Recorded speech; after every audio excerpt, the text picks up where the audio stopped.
Well, hello, Desiree. Welcome back to the show.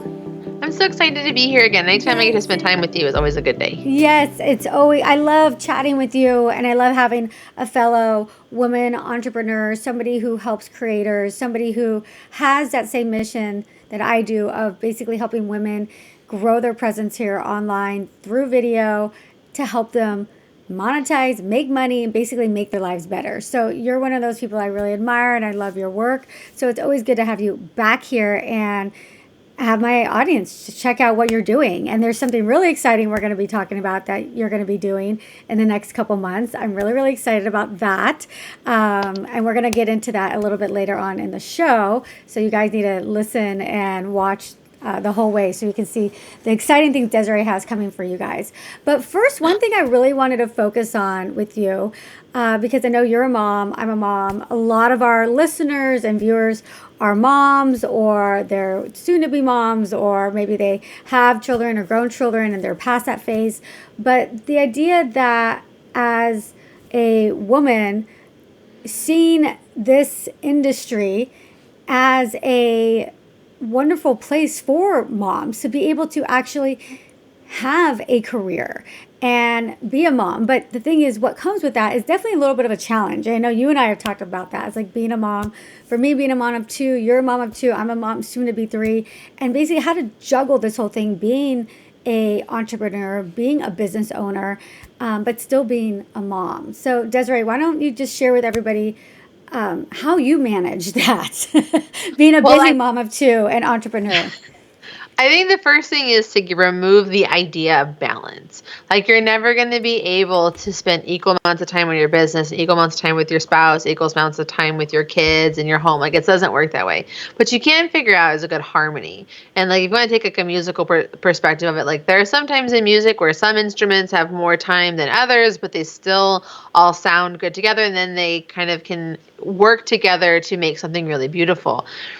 And when it comes to trying to be a creator, being a business person, and then being anything else, it's a lot of like healthy boundaries and expectation management, I really think. And it's knowing like where your strengths and weaknesses are. I've been in business as a social media marketer since 2009. Like, I've been doing this for a long time. Like, the vast majority of the beginning of my career was like explaining to people like what I even do. And then when I got into YouTube in 2017, I had a 3-year-old and an almost 2-year-old, and we had just moved to a foreign country. I got onto YouTube to get leads to my agency, all in one social media, and my agency puts military spouses to work as social media managers. And in order for us to keep putting military spouses to work, I had to keep getting clients. In order to get clients, I had to be able to talk to people. If I moved to the other side of the world, I can't talk to people. So I had to get onto YouTube as a way to get leads so that I could keep with my mission. And like, the first thing I did when I got to Korea was I looked for childcare. And I know that not everyone has a luxury of being able to have childcare. And like, I had a super unfair advantage when I lived in Korea because it's so stupid cheap. It was like $675 for both of my kids to go to really good daycare. Yeah, they were there all day. They picked them up, dropped them off, and fed them. Like, it was a whole thing. Because in Korea, their culture is very much around like, we take care of children. There's a lot of government. All childcare is government funded so that women can work. It's a whole thing. But even here in the United States, like, finding ways to get your children somewhere, if you have kids under elementary school age, is really a matter of like looking at what programs are available for you and what you have. So like, when we went back to the States, I signed up with preschool through the YMCA that was in my area because they had affordable programs. I knew they would take care of them, and it gave me the chunk of time I needed through the day. Plus, it allows them to get socialization and some extra education. When I was in Texas, which is where I lived before we went to move to Korea, I was a part of a Mother's Day Out program. And a Mother's Day Out program is usually run by a church, and it was like 6 hours. Mom's Morning Out. I had that too when I was in LA. There's an MMO through a church, and I use that as well, totally. And so it was like, I got 12 hours to myself every week, and that's when I would like power through my work. A lot of moms I knew, they weren't entrepreneurs. They used it to get like their errands and stuff done. Yeah. So like it's like being able to find child-free, house-free, spouse-free time so that you can do what you need to do in that productive amount of space. And so, and like through the church, I think it cost me only like less than $300 because it was through a church, and churches are nonprofits and they're just trying to help their community. I had my children, when they went into there, my son was like just turned 2 and my daughter was like 8 or 9 months old. And I breastfed exclusively. And so I had to pump and give milk so she would be okay. Like I had a whole plan for it. That saved my butt. Like it saved my butt. I started them in that in 2016 and we did it up until we left in June of 2017. And it saved my butt. And then even now, so my kids, so you're talking about years of doing stuff. My kids, we were at the YMCA, then we moved, they went to school. They both were old enough to go to school. I put my daughter in preschool at my son's school. I had to pay for that. The school I worked at is like, you can always talk with schools about scholarships and stuff like that to help you with costs. But now my kids are in 3rd and 1st grade. And even though they are in 3rd and 1st grade, I still have help. So I have in July of 2022, I hired an au pair. I know that everyone's probably tuning me out like, oh my gosh, Des, you're so bougie. I promise you, it is not a bougie situation. I'm fortunate to live in a house. I bought a house very strategically so I could had an extra room. And in order for an au pair to come to you, you have to host them in your home, and they have to have their own room with a window and a bed. That was a really specific requirement. But it's kind of hard to host someone to have them live there if they don't have a bed.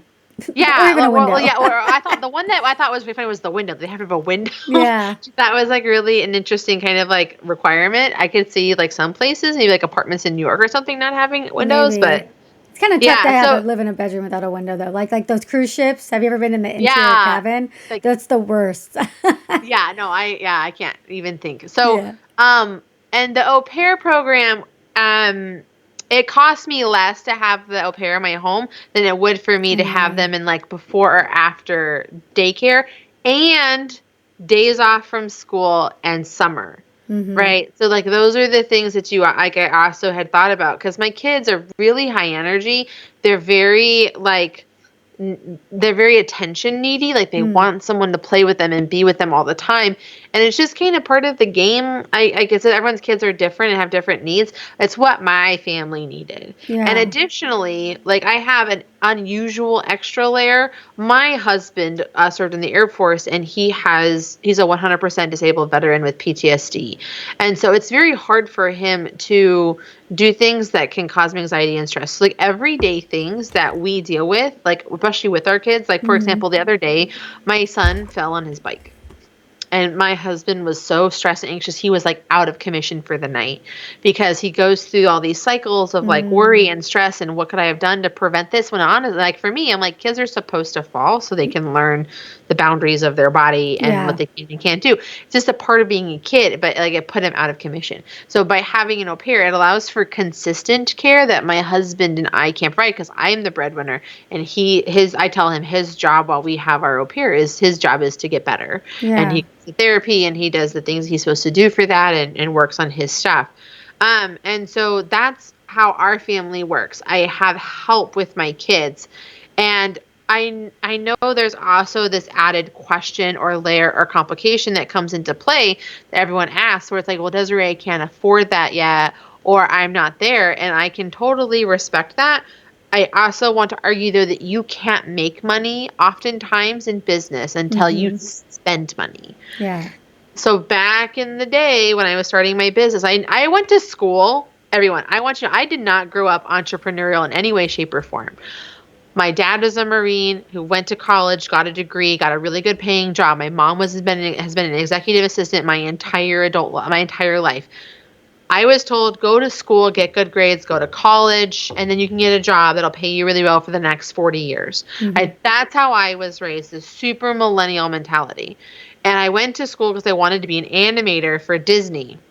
And so my background is in like studying hard and educating and working hard and art. And so I had no idea how to run a business at all.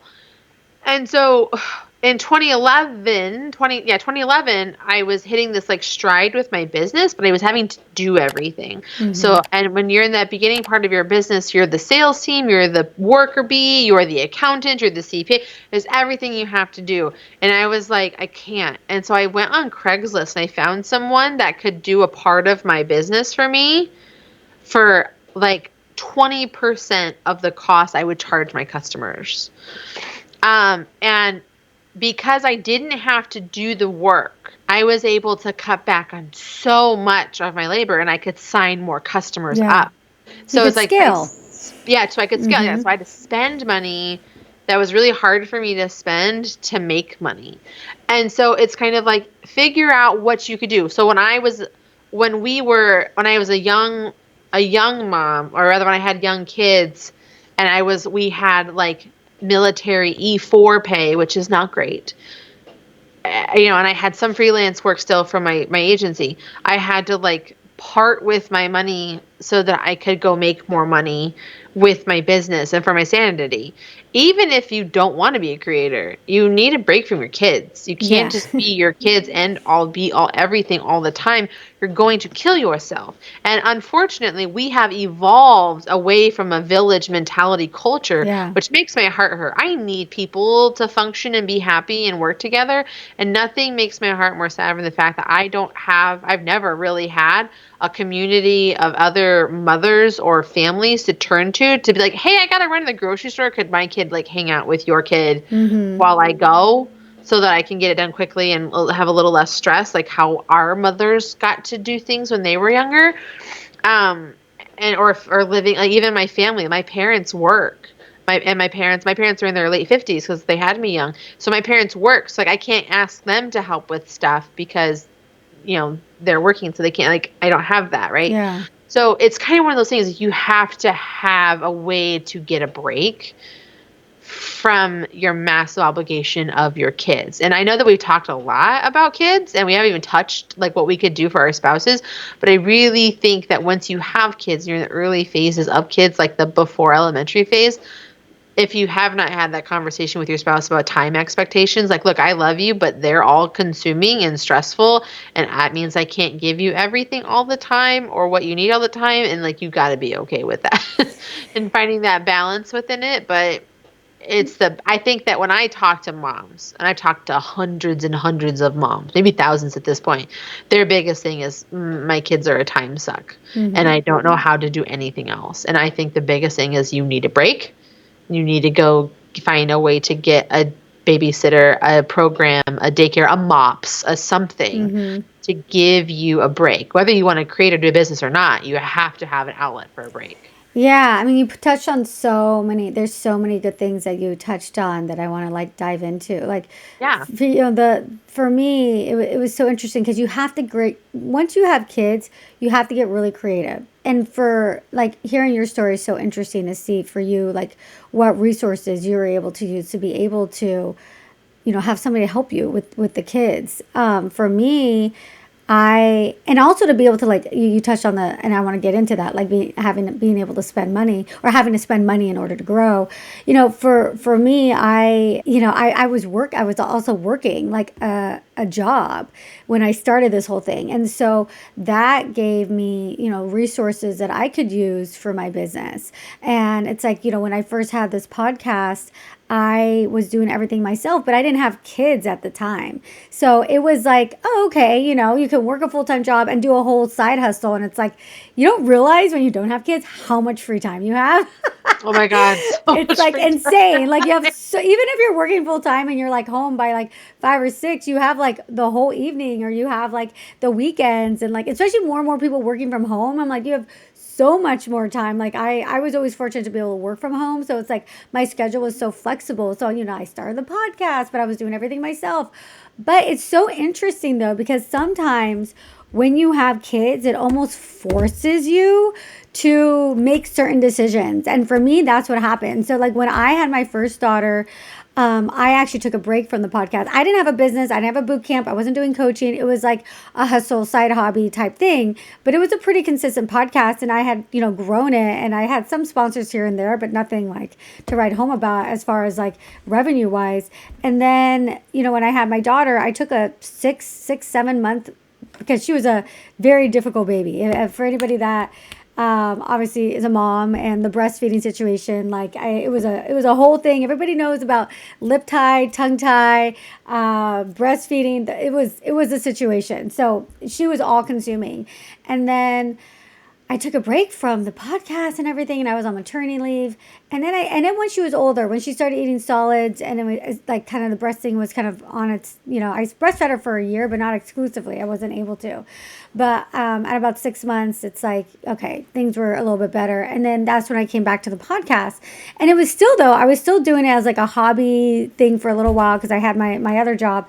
And then it wasn't until my second daughter was born where it wasn't as difficult of a, initial 3 or 4 months with her with the breastfeeding. And then it was when she was around 3 months. I remember this so vividly. It was like I'll backtrack a little bit. There was a point in time, like in between my first and second daughter, where I did hire a podcast manager. So that person, because I had the kids and stuff and was still working, that person really helped me just streamline the podcast. That was kind of my first foray into having a team, right? That first person is like, hey, someone's going to edit my podcast for me. Like, oh my God, I'm going to spend money. I'm not making any money. But the good thing is I had a job. So I was making money. I know a lot of influencers that they have some kind of other revenue stream, whether it's a job or a spouse or even a parent or something to kind of help them out before you're making money. Because a lot of people are like, oh, I need to make money before I can spend money. I agree with you, Desiree. No, there's no way you're going to make money, like serious money, without spending some money. When I got started on YouTube, I had to ask myself like the very specific question of like, how am I going to do this? Mm-hmm. Because again, I had this much to do in this much time. Yeah. And I knew that YouTube was going to be how I grew my agency and could bring me leads no matter what was going on. I read Amy Landino's book Vlog Like a Boss when it came out in like February of 2017, and I was she's like, been around. I had her on the podcast forever. She's been around so long. I love her. And she was doing exactly what I was doing. She had a social media marketing business, and she was using video to get her leads. And I was like, oh my God, like this is like my roadmap. I had to wait till we moved because for those who don't know about military life, you get your orders and then you have to wait till you move. So like we got our orders in November of 2016. We didn't move to Korea until May of 2017, right? So I had to wait because it was probably I knew it was a bad idea to do all of that to launch it because I had kids and moving and all the things. And then I waited till August. So you're talking about like a 6-month period I had to wait before I could launch. But I know I need an editor. I went to school for this. I know how to edit. I've been a graphic designer since 2001. I know how to do it. But it was a bottleneck. It was a step. It was a process. It was a procedure that I was like, can I do this? Absolutely. Do I know what I want it to look like? Yes. Do I have time for this? Hell no. I don't have time for this. It's the time. I was like, but is it necessary? Absolutely. Like I had to have a YouTube channel. And so I was like, I can create. Creating is the easiest thing. And as you guys know who creates stuff, creating the content is honestly the easiest part of everything that you do in the YouTube stuff. Because there's all the other things, the planning, the editing, the recording, the thumbnails, the titles, the re-thumbnailing, the retitling, the descriptions, the repurpose, there's all the things, right? Yeah. Recording was the easiest part. And so I'm like, I could do this. I just need someone to edit it for me. And so I found a college kid on Fiverr who did it for me. And it was again an investment that I was like, I can do this. It took me 18 months to qualify for the partnership program. And like I started YouTube and the partnership program change happened like right afterwards. Where it was like, then you had the 4,000 hours, 1,000 subs. And I was like, well, I'm not anywhere near that anyway, so it doesn't matter. Just got to work it. And it took me 18 months to get there. But until I qualified for the partnership program, but I was getting all these leads and all these speaking things and all of this other stuff that allowed for it to make sense to me. To me, I qualify it as compared to like going to in-person networking events, paying for tickets, being a part of a networking group like a BNI or a chamber. Like it just made sense to me as a service provider to pay for an editor, Yeah. especially because it was like the thing that stopped my train from going. Yeah. Yeah. So And it was like I a pull that I needed for my train to go. yeah, I love that. And it's like sometimes if you don't have that help, it's like it's either the question of quitting altogether, especially as a mom, or pushing forward. And then I think there's a mindset shift that has to happen because you have to have total confidence in yourself because you are investing in yourself. You know when you like invest in the stock market and you invest in real estate, you're investing in that knowing you're going to get an ROI at some point, right? And it's Yep. like when it comes to yourself, and it's interesting to me that a lot of people do have this mentality that it's like, oh no, I need to like, I'll even have people. I mean, most of the people that join the boot camp kind of are and do my coaching, like they're on the same page as you and I. It's like I've got to invest in order to grow. But it's interesting. Every now and then I'll get people that'll say, "Well, I'm going to wait till I'm at like 5,000 subscribers," or "I'm going to wait," like what you said, "I'm going to wait till I monetize." I'm like, the fastest way to get monetized, the fastest way to grow is to invest in yourself because then you're gonna have the tools necessary to make it that so much faster. And so it's like for me, that when I came back to doing podcasting after having my first daughter, that I think now I'm trying to think about. I think that's when I brought in someone to help me because I'm like, it was that or quit the podcast altogether and not do it. The biggest lie women tell themselves is that they can do it all. Mm-hmm.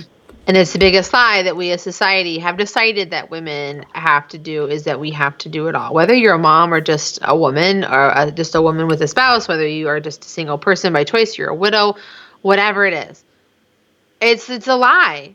I hated when that statement came out that everyone was toting around a couple years ago. That's like you and Beyonce have the same amount of hours in a day. I I remember was like, that. hell no, they don't. Beyonce makes a shit ton of money and literally buys other people's time.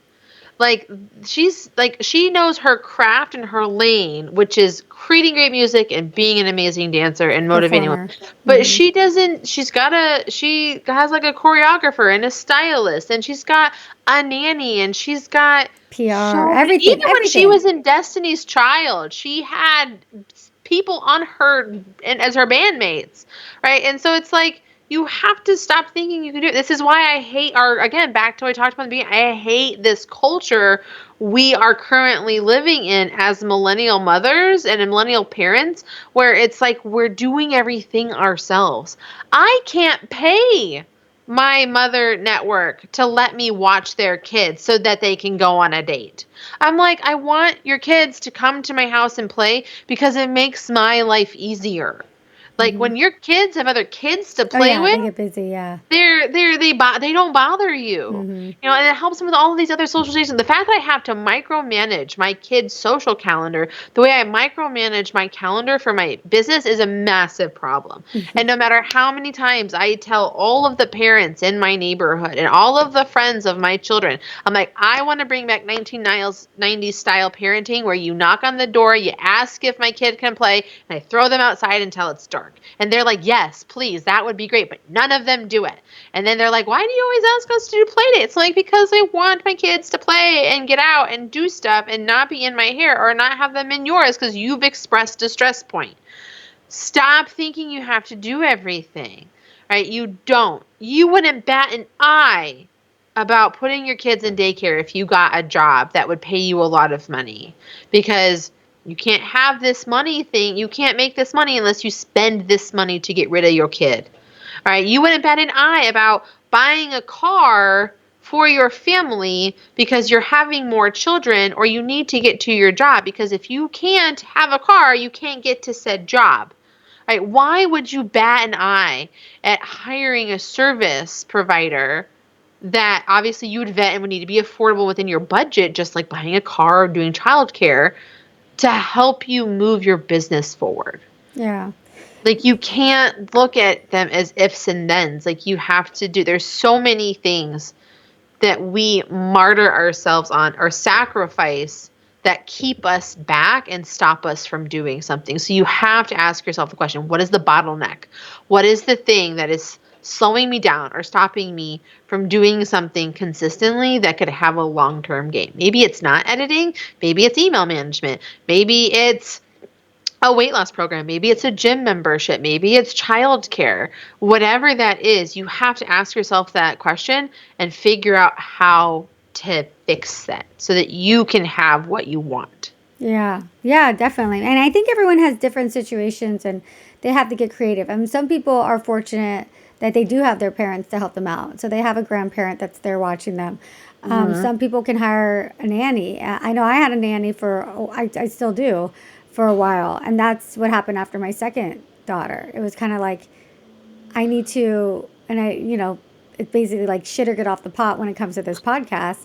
And that's where it's crazy. Oh, no, this is going back to my point earlier of like sometimes having kids forces you to make some tough decisions with your business and with your time. And for me, it was like after my second daughter, I'm like, either I'm going to monetize this or I'm not. Otherwise, I'm spending money on it. I'm taking time, and now I have 2 kids. And so at that point is when I launched my boot camp, and my daughter was only 3 months old. But, it's kind of like, it was almost like accelerating and forcing you to like be very, very, very, very good with your time. And those 3 hours a day you have to spend, or 4 hours you have to spend. Or I think for me at the time, I did have a lady that came to the house, but she came like twice a week. And then my mom was able to come, once a week. So I had like three days a week that I knew I could do something. And so it's like, those are the days and the hours I had to make really, really count. Right. So it's like, you have to get really strict with and you mentioned earlier boundaries. You have to get strict with your time and be like, these hours are the only, because it's the only hours I have. I don't have other hours. Like I can't do it because I have kids or whatever. So it forces you, I think what it does, it forces you to get really strict with your time. And then like you said earlier, you just have to get creative and figure out what works for you. For some people, it's finding a really good daycare. For some people, they can enlist the help of friends or family. For some people, maybe you have to hire a nanny, like I had to do in my case. So it's like, it's a combination. Or some people I know some people that they don't have any of that, and then they'll literally work after the kids are asleep every single night, right? So yeah, I've known those people too, and it's hard. Like it's a short-term sacrifice, yeah, for a long-term gain, and as you grow, you'll figure out more. yeah. And I think we talk about with your time, I think it's really important. I think when it comes to managing your time, there's a lot of systems and things that people have in place, like time blocking and all that kind of stuff. As a creative, time blocking is terrible for me. I will do meetings and I have my own self-imposed deadlines and stuff, but if I don't have I always have the joke, if it's on my calendar, I'm not going to do it.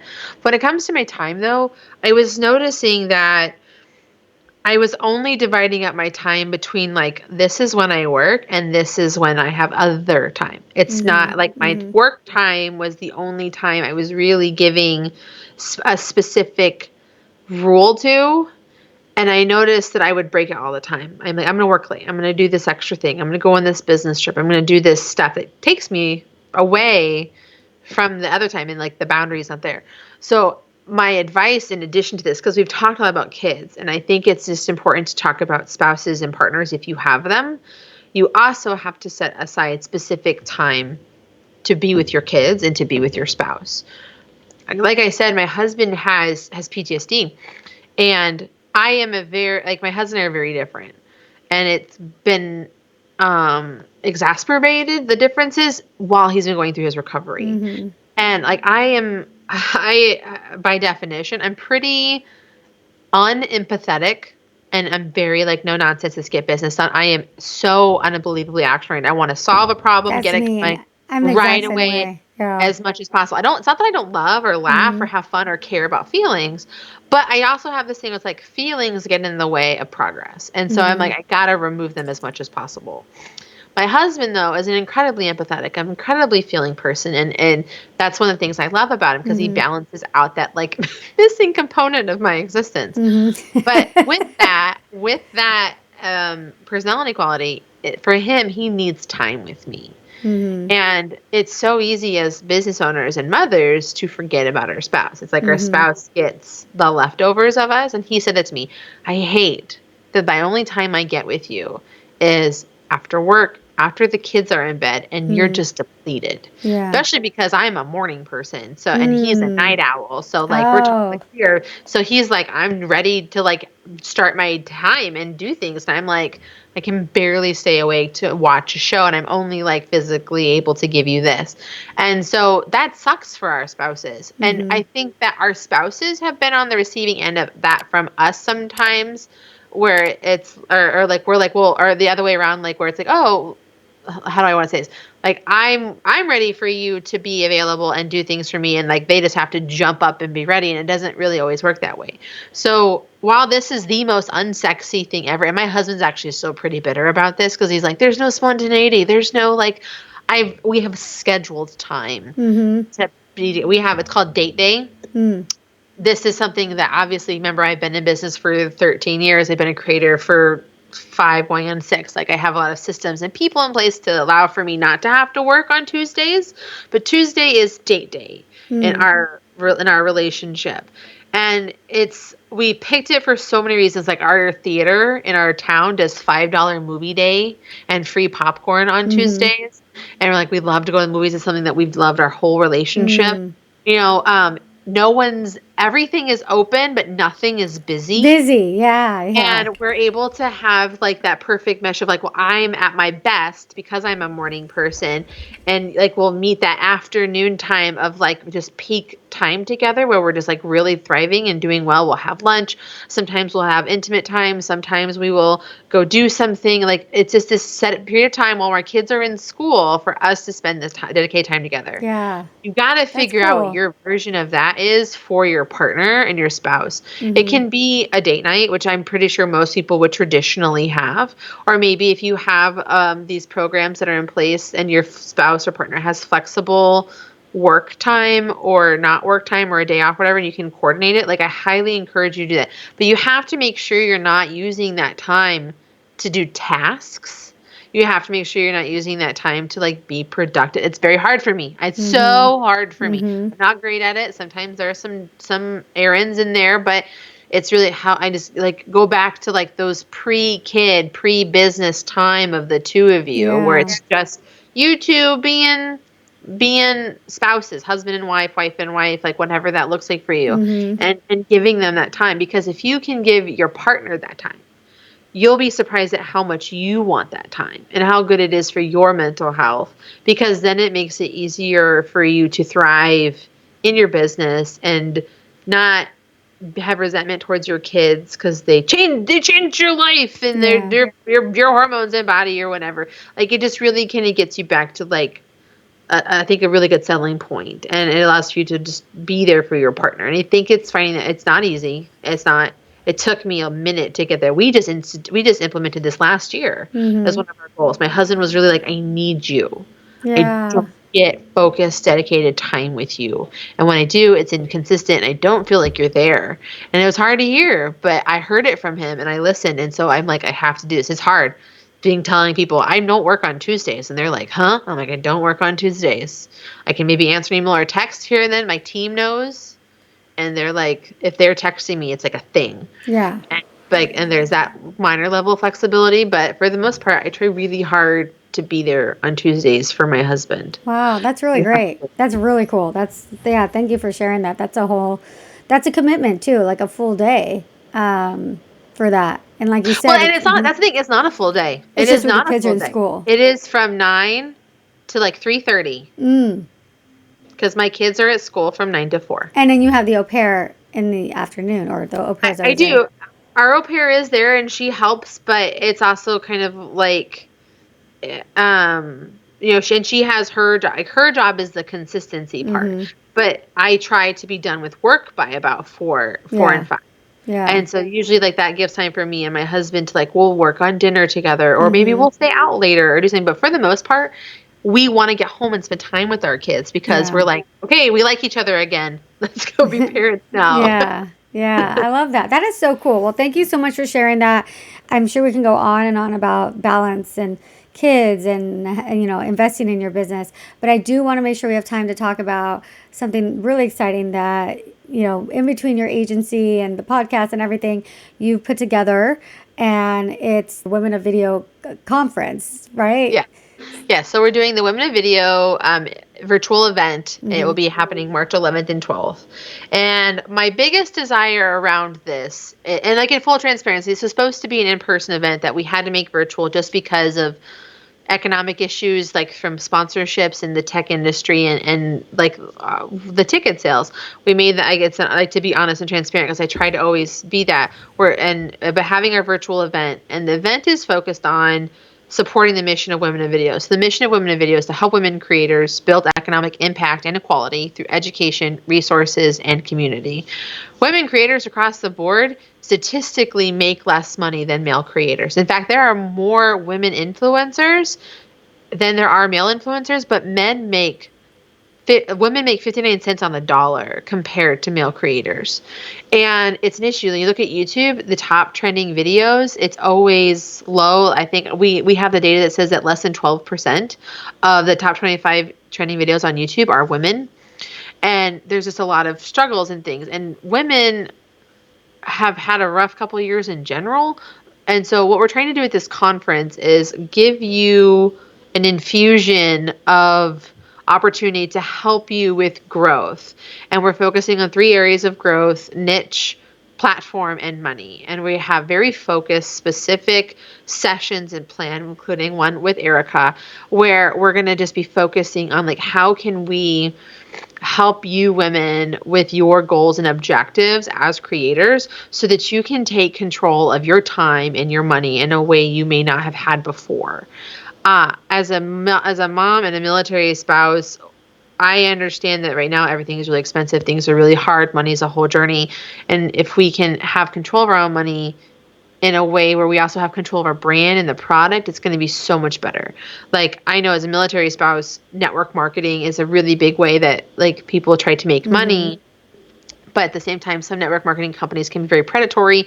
You're at the mercy of a product you don't control, a messaging that you don't have control over. They can do whatever they want. You're basically an affiliate marketer. Yeah. It's like, okay, how can you do more and like get past it? I'd love for women to be creators and owners of their time and money in a way that they've never had before. And so this event is to be an infusion of information and education and learning about resources and opportunities that you might not have known before so that you can grow, and it's free. Yeah, I was gonna say it's a free event, and then is it gonna be like a couple days, right? So a couple days of speakers. So we're doing it over the weekend, March 11th and 12th. It's a Saturday and a Sunday. It's a long day, but it's definitely a day with like, I'm gonna have my tea or my coffee. I'm gonna have comfy pants. I'm gonna like send the kids off to grandma's or make my husband or spouse take them away, and just focus on what you want. And we have so many great sessions. I think we have like 36 sessions over the course of the 2 days,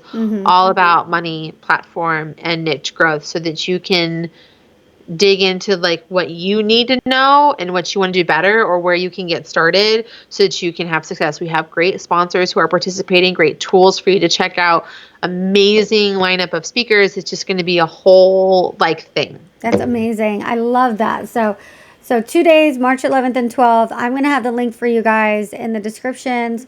If you're on my email list, I'm going to be blasting this link everywhere so you guys can sign up and get this amazing free resource that Desiree is providing. I've seen the speaker lineup, such great speakers. I'm super excited to be a part of it.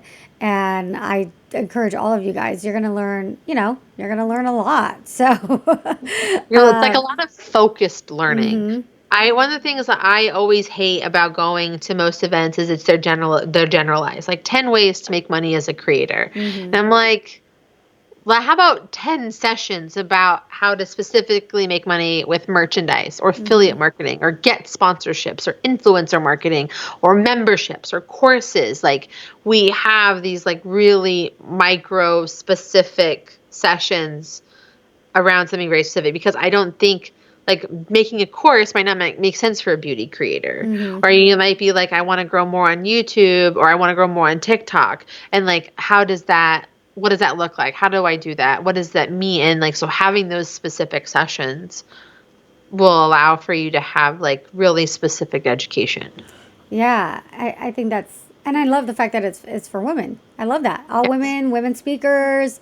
Yes. So, I mean, I'm on the same page. It's like, helping women, supporting women, and women of all ages and all areas of life, everything. It's super cool. So, I'm so excited for it, Desiree, and I think it's going to be a really great resource for my listeners, my viewers, and anyone out there. Yes. Because I know it's not specifically just for YouTube; it's for just any video creator. And I love the resources pertaining to monetizing. Because for me, that's a big thing. I don't teach on how to make a course or anything like that, but obviously I have.